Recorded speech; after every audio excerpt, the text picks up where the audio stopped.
शादी में आई चुड़ैल। अन्नपुर नाम के एक गांव में शादी चल रही होती है। वाह, मजा आ गया फूफा जी। शादी में क्या खाना बना है, बाराती तो उंगलियां चाटते रह जाएंगे। हाँ, तुमने सही कहा, पनीर की सब्जी का तो कोई जवाब ही नहीं। दूसरी तरफ पंडित जी फेरों की तैयारी कर रहे होते हैं कि तभी वहाँ एक चुड़ैल आ जाती है।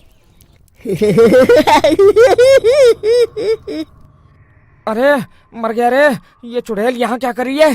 अरे दिवाकर जी, ये आपकी कौन सी रिश्तेदार है? अरे मुझे क्या पता, क्या भाग्यवान, कहीं ये तुम्हारे मायके से तो नहीं आई है।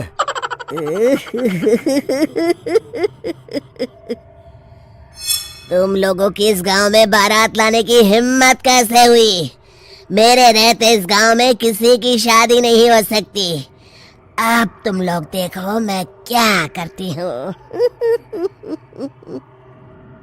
अरे मर गया रे, मैंने सुना है ये जबान की पक्की है। भागो रे भागो, वरना ये चुड़ैल किसी को नहीं छोड़ेगी।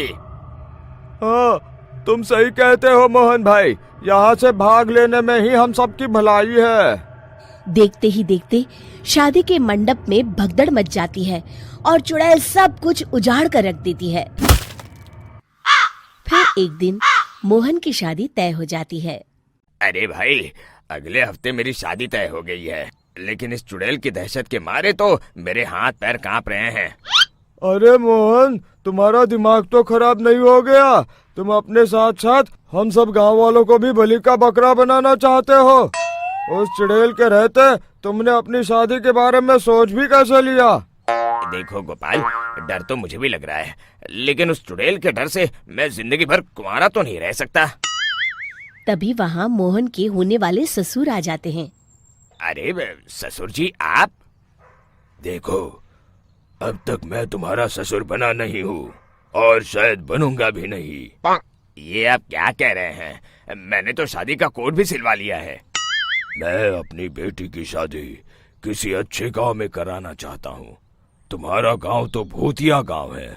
मैं तो क्या, अब तो कोई भी अपनी लड़की इस गांव वालों को नहीं देगा। इस तरह चुड़ैल के डर से उस गांव में किसी की भी शादी नहीं हो पाती। फिर एक दिन गांव के जमींदार अपनी बेटी की शादी करने का विचार करते हैं, लेकिन चुड़ैल के डर से उनकी भी हिम्मत जवाब दे देती है। अगर मेरी बेटी की शादी तय समय से नहीं हुई तो मेरी नाक कट जाएगी। मुझे कुछ करना ही होगा। एक सलाहकार के कहने पर जमींदार काशी से एक बहुत ही नामी तांत्रिक को अपने घर बुलवाते हैं, जो भूत चुड़ैल को पकड़ने में माहिर माना जाता था। जमींदार साहब, आप चिंता मत करिए। इस गांव की सीमा में प्रवेश करते ही मुझे उस चुड़ैल के बारे में सब पता चल गया था। आप उसे जल्दी से जल्दी कैद कर लीजिए ताकि मैं अपनी बेटी की शादी कर सकूं।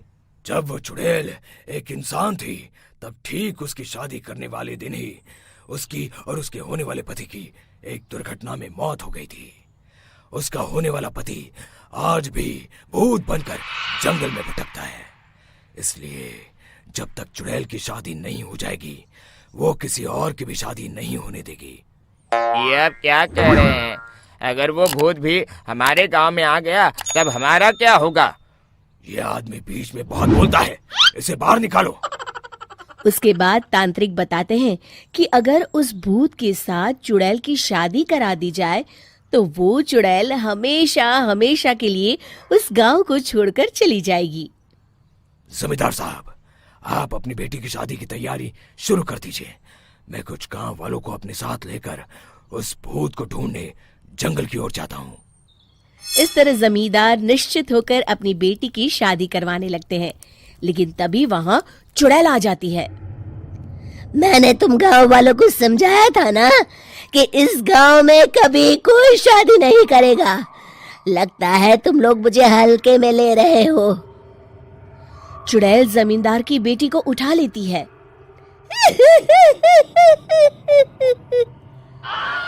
अब देखती हूँ बिना दुल्हन के तुम लोग शादी कैसे करोगे। मैं इसे अपने साथ ले जा रही हूँ।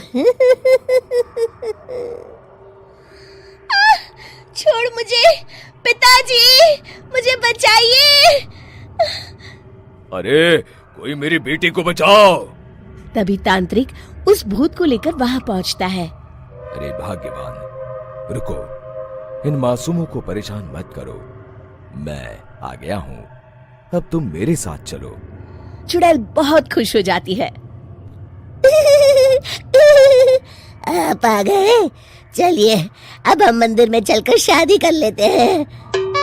अरे अरे अरे अरे, ये क्या कह रही हो? मंदिर में जाके दोबारा मरना है क्या? चलो, आज से हम जंगल में रहेंगे। चुड़ैल चली गई, अब मेरी शादी हो जाएगी। इस तरह सभी गांव वाले खुशी से झूमने लगते हैं। उम्मीद है कि आपको हमारी ये कहानी पसंद आई होगी।